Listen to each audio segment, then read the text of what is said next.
तो विद्यार्थी मित्रों धोरण 9 स्वाध्याय पहलू संख्या पद्धति एनी अंदर छेल्ले आपणे समय संख्याओनी गाणितिक प्रक्रियाओं अने एना अमुक तारणों छे एनी वात करी थी। अने स्वाध्याय 1.5 ना जे दाखलाओ छे एनी अंदर आपणे जोईने कही सकीए कि आपेली संख्या समय छे के नथी। आपणे टूंकमां समय संख्याने ओळखी सकीए, बराबर छे।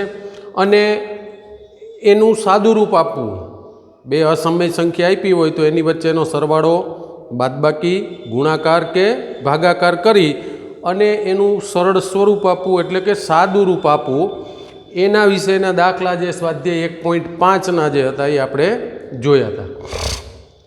हवे आपणे आनी अंदरनो एक मुद्दो छे सम्मेयीकरण, बराबर छे। सम्मेयीकरण कोने कहेवाय तो एना विषयनी चर्चा छे आपणे आजना विडियो लेक्चरनी अंदर जोवाना छीए। तो सम्मेयीकरण एटले शुं एना माटे आपणे अहींया व्याख्या तो न कहेवाय पण शब्द स्वरूपमां एक मुद्दो आपेलो छे कि कोई असमय संख्याने असमय संख्याना दाखला जोई गया कि आपणे जोईने ज कही सकीए कि आ संख्या असमय संख्या छे। तो जो कोई असमय संख्या आपेली होय, शक्य होय तो आपणे ओळखी सकीए कि आ असमय संख्या छे। पछी तो कि जो शक्य होय तो योग्य असमय संख्या वडे गुणीने, असमय जे संख्या छे एने कोना वडे गुणवानुं छे तो कि बीजी योग्य असमय संख्या वडे गुणवानुं छे। फरी कोई असमय संख्या ने शक्य होय तो योग्य असमय संख्या वडे गुणीने गुणनफळ एटले के गुणाकारनो जे जवाब आवे ने आपणे शुं कहीए छीए गुणनफळ, बराबर। तो गुणनफळ समय मेळववानी रीत ने सम्मेयीकरण कहेवाय। एटले के कोई एक असमय संख्या आपेली होय ए असमय संख्या ने जो शक्य होय तो अन्य योग्य एवी बीजी असमय संख्या वडे गुणवानी छे अने एनो जे गुणाकार छे ए केवुं मळवुं जोईए, समय मळे। आवो जे कांई प्रयत्न करीए एने शुं कहेवाय सम्मेयीकरण कहेवाय, बराबर छे। खास करीने छेदमां जे संख्या असमय आपेली होय तो एने हवे बीजुं के अहींया एवुं कीधुं छे कि योग्य असमय संख्या वडे गुणवानुं। तो कई योग्य असमय संख्या वडे गुणवी ए आपणा माटे विचारनो मुद्दो छे, बराबर छे। असमय संख्या तो घणी बधी छे। तो अहींया एना उदाहरणों तमारा मगजमां आ सम्मेयीकरण कोने कहेवाय ए क्लियर थाय एना माटे 2-3 उदाहरणों लख्या छे, आपणे जे सॉल्व करवानो प्रयत्न करशुं। जो एमां लख्युं छे कि छेदनुं सम्मेयीकरण करो। हमेशा छेदनुं असमय संख्या छेदमां आपेली होय एनुं ज सम्मेयीकरण आपणे करवानुं छे।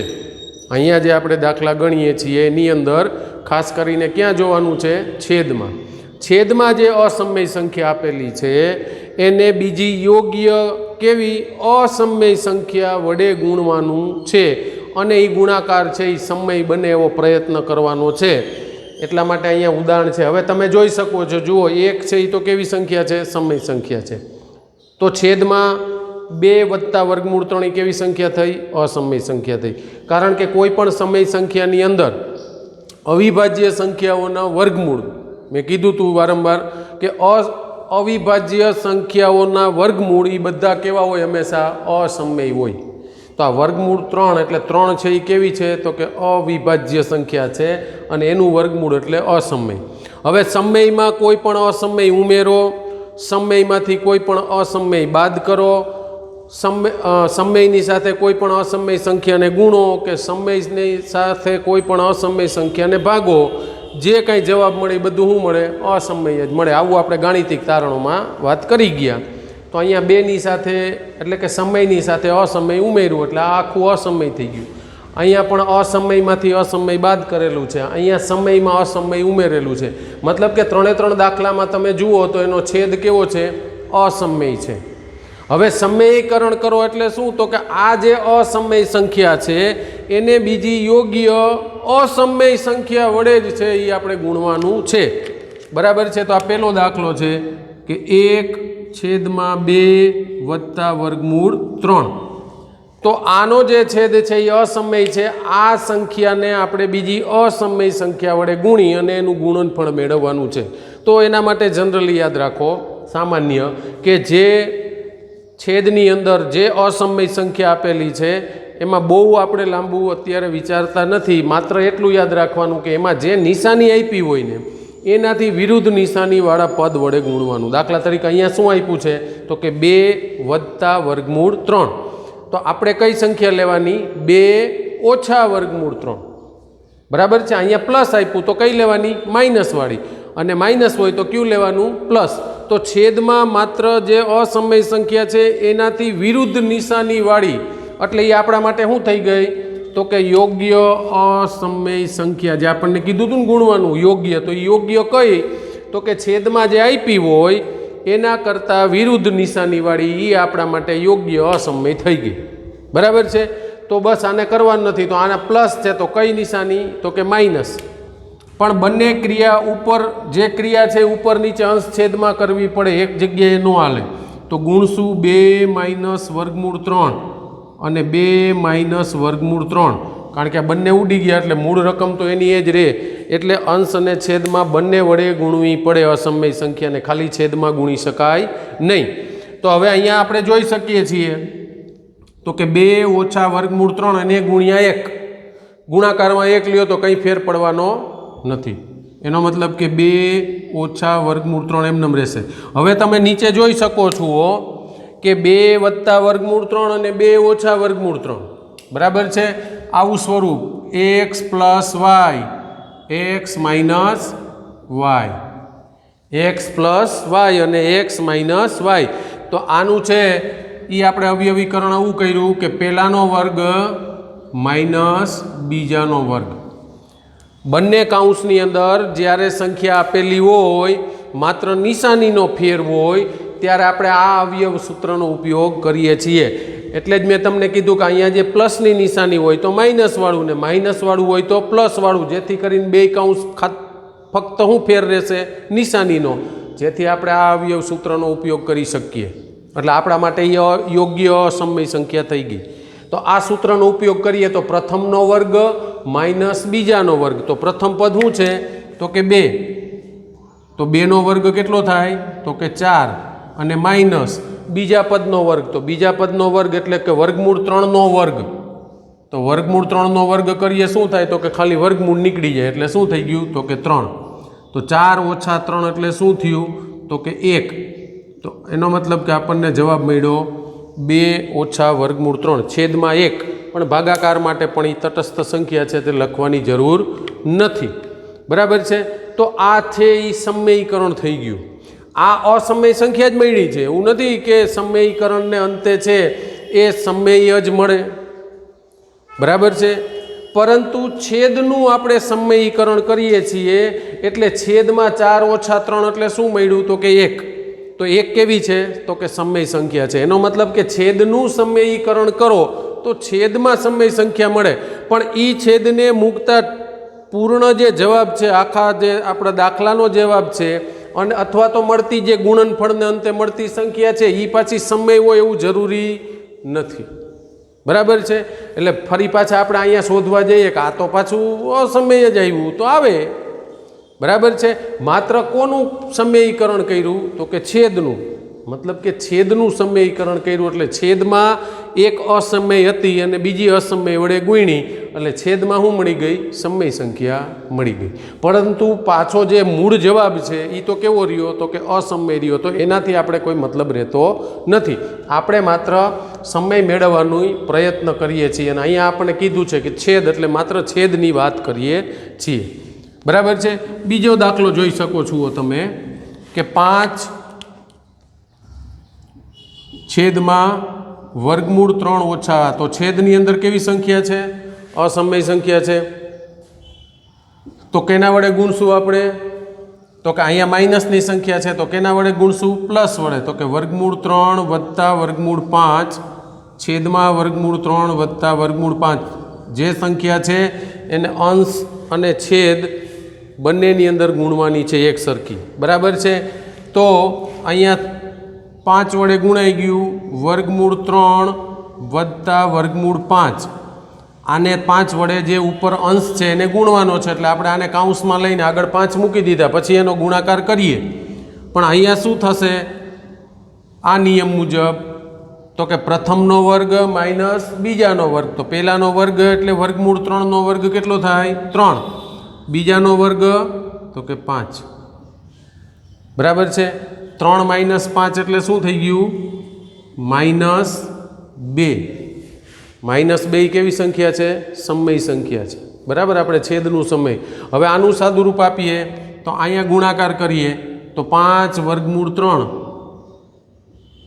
કારણ કે બંનેનો ગુણાકાર એ જ થાય, અને 5 ગુણ્યા વર્ગમૂળ 5 તો 5 વર્ગમૂળ 5, નિશાની તો કે માઇનસની આખા પદની આપી દો, 5 વર્ગમૂળ 3 વત્તા 5 વર્ગમૂળ 5 છેદમાં 2, આ નિશાની છેદની હોય તો એ અંશને પણ લાગુ પડે, બંનેની નિશાની ગણાય, બરાબર છે। તો આ છે એનું સાદુરૂપ થઈ ગયું, છેદનું સમયીકરણ થઈ ગયું, બરાબર છે। આવું જ એક ઉદાહરણ બીજું આપ્યું છે, જેને આપણે જોઈ લઈએ કે 1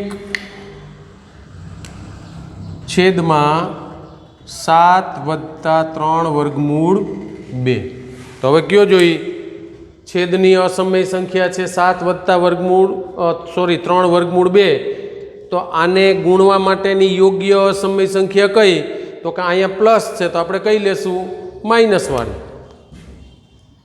તો કે 7 - 3 વર્ગમૂળ 2 છેદમાં 7 - 3 વર્ગમૂળ 2, ઉપર તો કે ગુણાકારમાં 1 છે એટલે કંઈ ફેર પડતો નથી સંખ્યામાં, એટલે ઉપર રહ્યું 7 - 3 વર્ગમૂળ 2, નીચે તો કે પ્લસ માઇનસ,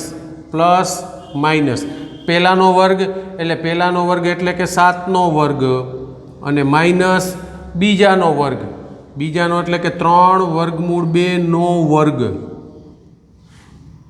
તો 7 - 3 વર્ગમૂળ 2, અહીંયા શું થયું તો કે 7નો વર્ગ 49, પછી માઇનસ અહીંયા શું છે તો કે 3નો વર્ગ કેટલો થાય તો કે 9, જો 3 વર્ગમૂળની બહાર છે એટલે 3નો વર્ગ 9 થાય, અને વર્ગમૂળ 2 છે, વર્ગમૂળ 2નો વર્ગ કરીએ તો કે વર્ગમૂળની નિશાની નીકળી જાય એટલે એ ખાલી 2 થાય, તો આ કેટલા થયા ગુણાકારમાં 9 દૂને 18, એટલે કે 7 - 3 વર્ગમૂળ 2 છેદમાં 49 - 18, 49માંથી 18 જાય તો કેટલા વધે તો કે 31, તો 7 - 3 વર્ગમૂળ 2 છેદમાં 31, આ આપણને એનો જવાબ મળ્યો।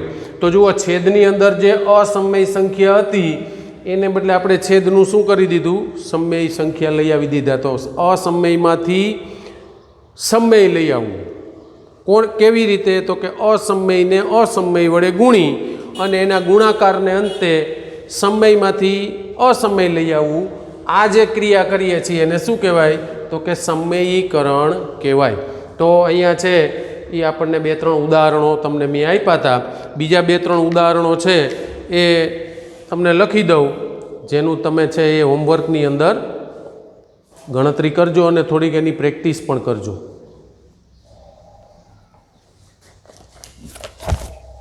લખજો છેદનું સમયીકરણ કરો, બરાબર। જે સૂચના છે પ્રશ્નની દાખલાની એ જ છે, પણ થોડા દાખલાઓ છે એ તમને અહીંયા આપું છું જે તમારે હોમવર્કની અંદર ગણતરી કરવાની છે। પહેલું છે 1/7 વર્ગમૂળ 7, કેના વડે ગુણવાના છે અહીંયા તો કે વર્ગમૂળ 7 વડે જ ગુણવાના છે, બીજું કંઈ કરવાનું નથી। પ્લસ માઇનસવાળા 2 રકમ આપી હોય તો જોવાનું છે, વર્ગમૂળ 7 - વર્ગમૂળ 6, તો અહીંયા માઇનસવાળું છે તો કેના વડે ગુણશું પ્લસ વડે, ખાલી એક જ હોય તો એના જ વડે ગુણવાનું, એમાં પ્લસ માઇનસ જોવાનું નથી। ત્રીજું છે 1/7 વર્ગમૂળ 5 વત્તા વર્ગમૂળ 2, તો અહીંયા કોના વડે ગુણશો તો કે પ્લસવાળું છે તો કોના વડે ગુણશું માઇનસ વડે, અને છે 1/7 વર્ગમૂળ 7 - 2, અહીંયા માઇનસવાળું છે તો કેના વડે ગુણશું તો કે પ્લસ વડે, બરાબર છે। તો આ રીતની છેદમાં સંખ્યાઓ પસંદ કરી અને ગુણાકાર કરશો એટલે શું મળશે, તો કે છેદનું સમમેયીકરણ મળશે। તો આજના ચેપ્ટર આ લેક્ચરનો આપણો જે મુદ્દો હતો સમમેયીકરણનો એ છે એ આપણે અહીંયા પૂરો કરીએ છીએ।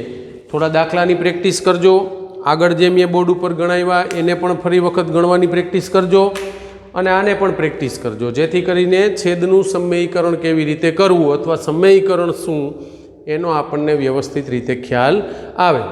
હજી એકાદો મુદ્દો આ ચેપ્ટરનો બાકી છે જે આપણે નેક્સ્ટ લેક્ચરની અંદર એની ચર્ચા કરશું। ત્યાં સુધી વ્યવસ્થિત પ્રેક્ટિસ કરો, મહેનત કરો।